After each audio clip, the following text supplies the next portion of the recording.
De Peña Díaz, directora del Museo Memorial de la Resistencia Dominicana, se va a comunicar con ustedes, con nosotros, vía Zoom, para comentar, bueno, esta situación tan delicada del señor Ramfis Domínguez Trujillo. Ya tenemos conexión con Luisa. Ahí está Luisa. ¿Cómo estás, Luisa? Hola Carmen, muy bien, aquí Se te ve plena. viendo, Se te ve. viendo las cosas que trae la vida. Qué lamentable situación para ese muchacho, Luisa, ¿eh? No sé si tener que buscar ese dinero o que su nombre esté involucrado en una estafa. ¿Qué tú piensas? Bueno, cuando todo el asunto surgió inicialmente, primero empezó como Fundación Generalísimo Trujillo, y pasó luego a partido. Siempre nosotros advertimos que él no estaba en condiciones de ser candidato a presidente, porque la Constitución no le permitía un candidato con doble nacionalidad. Aún así, eh, su grupo y eso continuaron adelante. Y ya eso era pues un inicio cuestionable. La diáspora dominicana, una parte de la diáspora, no quiso creer eso. Y nosotros, a través de la Fundación Hijos, intervenimos en un proceso con el Tribunal Superior Electoral, eh, que ya la Junta Central Electoral había dicho que no podía ser candidato, y entonces él fue al Tribunal Superior Electoral, y en ese proceso nuestros abogados decían que la razón por la cual un presidente de la República no puede tener doble nacionalidad es porque se debe entonces a dos países. Y si esos dos países entran en algún tipo de conflicto, no militar, hasta un conflicto comercial, el presidente de la República está comprometido, o sea, está comprometido por sus dos nacionalidades. Y nuestros abogados explicaban eso claramente. Y naturalmente en ese momento, pues bueno, se ratificó el que él no podía ser candidato. Y aún así siguieron recaudando y haciendo, no, cenas, rifas, qué sé yo, yo no sé qué era lo que hacían. El asunto es que eh, en ese momento nosotros dijimos, esto es un esquema que no corresponde. Más allá de eso, no sabíamos, después nos enteramos, que personas que habían aportado a su candidatura entonces lo estaban sometiendo a la justicia por violación a leyes, en este caso del estado de la Florida. Hoy entonces nosotros obtuvimos algunos detalles que indicaban que lo que pasa es que ellos crean el partido como una corporación, como una compañía, no como una asociación sin fines de lucro, no los registran. Y las leyes en Estados Unidos, las leyes estatales son muy precisas. Y entonces, ¿qué pasa? Que no solamente eso, que es en la Florida, sino que hubo movimientos de recaudación de fondos en otros estados. Entonces ya eso complica aún más, porque ya pasa a ser un caso federal, porque atraviesa estados.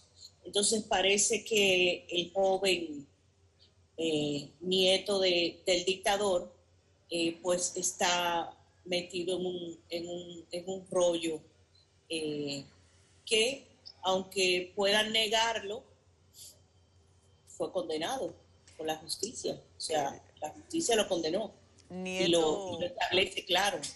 Entonces, Es importante. La mancera no cayó muy lejos del árbol. No, es importante, Luisa, cuando mencionas nieto del dictador, hijo de Angelita, que en el país, disfrutando de la democracia, lo que se aplicaron fueron principios constitucionales Claro. que le impedían eso, nada más. Pero en el caso de la Florida, Luisa, él no podrá alegar que es malquerencia por su apellido, que es algo político, sino hechos comprobados. Y es una lástima y es contundente para una persona que quiso o que quiere dirigir los destinos de su otro país, verse involucrado en una estafa y sobre todo con sus compatriotas allá, que como decías, posiblemente fueron muy ingenuos y quizás se creyeron el esquema de recaudación y tuvieron esperanza en la posibilidad de un liderazgo como el del joven Domínguez Trujillo. Yo me imagino que él se va a defender, Luisa, no sé si tienes ya parte de sus argumentos. Bueno, nos llegó unas declaraciones donde precisamente ellos dicen que es por sus apellidos, ¿no? Y que es una persecución de los antitrujillistas más allá de nuestras fronteras. Eso es absurdo completamente, o sea, los cargos que a él le presentan allá y por lo cual una juez del estado de la Florida lo condena, nada tiene que ver con los desacuerdos que podamos tener desde el punto de vista ideológico en cuanto a cómo debe ser un gobierno y todo este asunto de democracia, ¿no? No tiene nada que ver, el fraude es otra cosa. El fraude tiene que ver con algo económico, con la estafa, es engañar a otras personas para quitar su dinero. Entonces, si uno hace así porque hay que tirar páginas para atrás y recordar cosas, por ejemplo, todos esos alegatos que hubo alrededor de un caso de unos 5 millones con el Banco Nacional de la Vivienda, el Banreserva, unas casas que iban a construir que no se construyeron, y entonces había un problema que en su momento el actual superintendente de banco, Alejandro Fernández, explicó con muchos detalles qué fue lo que pasó con esa compañía, propiedad de ese joven, y esos 5 millones de dólares de un préstamo que entonces no se pagó y no se hizo lo que se ve. Entonces uno ve eso. A nosotros en una ocasión nos llegaron unos documentos sobre unas condenas también en el estado de la Florida, que habría que profundizar, creo que 3 o 4 condenas más anteriores de la década de los 90. No sé exactamente, porque eran varios, eran como felony y misdemeanor, y nos llegaron esos documentos, pero eso uno tendría que profundizar sobre eso, a ver si es verdad, si no es verdad, si qué pasó, qué no pasó. Pero entonces uno hace así y ve cosas y dice, bueno, hay indicios preocupantes de no regirse por una serie de reglas, puesto que ahí está la condena del estado de Florida, o sea, no es algo que uno se está inventando. Que puedan apelar, pero el antitrujillismo no tiene nada que ver con eso, o sea, es una estafa. No, y es una persona que lo está sometiendo y gana. Entonces, la jueza considera que el esquema del partido, y así lo comunica la noticia, es un esquema para eso.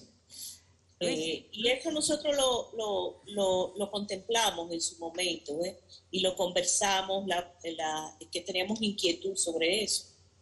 Y entonces resulta que ahora viene esta condena y coincide con nuestras inquietudes. imaginarse, Luisa, que el antitrujillismo, como dice Ramfis Domínguez Trujillo, pueda incidir en una decisión de un tribunal, trae recuerdos del pasado realmente. Quizás eso está en su ADN. Sí, bueno, hay un refrán que dice que el ladrón juzga por su condición.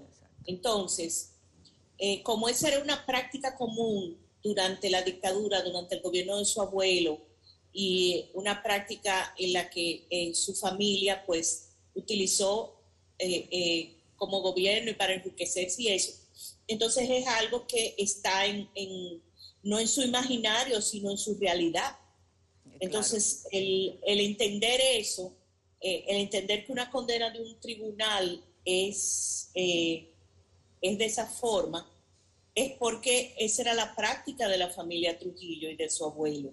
Entonces, es algo que es aprendido, o sea, para él no es imaginación, para él es una realidad de su familia. Entonces, pues, es muy fácil entender.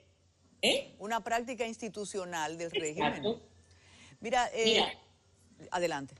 Aquí no se ha investigado lo suficiente los crímenes económicos de la dictadura. Aquí se ha profundizado un poquito en los crímenes de sangre y los crímenes políticos, pero los crímenes económicos de la dictadura fueron profundos.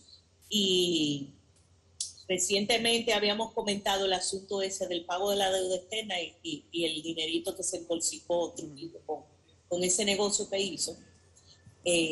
Y eso es algo que es una deuda pendiente en la investigación de los crímenes económicos de la dictadura. En época de transparencia, quizás preguntarle cómo ha vivido su madre durante todo este tiempo, pero no nos vamos por ahí, vamos a hablar de a limitarnos a la sentencia.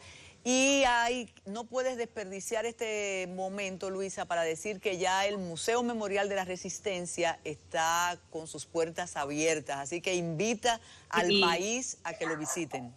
Sí, bueno, ya nosotros abrimos nuestra puerta, nosotros abrimos con un horario restringido post pandemia, pensando en el que la asistencia no iba, pero resulta que la gente nos ha sorprendido. Nosotros tenemos la agenda llena jueves, viernes y sábado con reserva de colegios.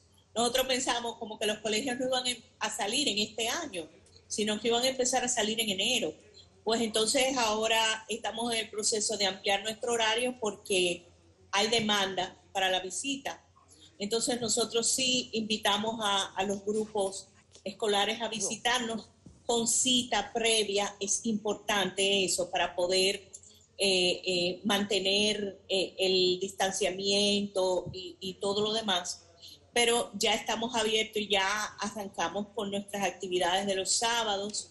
En unas cuantas semanas vamos a arrancar las actividades de los jueves, o sea que estamos volviendo a una nueva normalidad, vamos a decir, porque no era la normalidad anterior, pero nos ha obligado la demanda. Claro. La demanda del público, y es importante, pues bueno, aprovechar para agradecer el apoyo que nos han dado al museo, los profesores, los colegios, las familias, todos. O sea, que esperaron por horas, yo digo, esperaron por horas la apertura del museo, porque nosotros anunciamos la apertura y al otro día estaba la gente en la puerta y nosotros le decíamos, no, es el viernes que vamos a abrir. Qué buena noticia, más que merecida. Son buenas noticias, Luisa, muy buenas noticias. Muchísimas gracias por atender esta llamada, valió la pena el trasnoche, yo lo sé, y siempre reconociendo el trabajo extraordinario que hace el Museo Memorial de la Resistencia. Muchas gracias. Y ahora, ¿cómo considera la destitución del director de INAIBIE?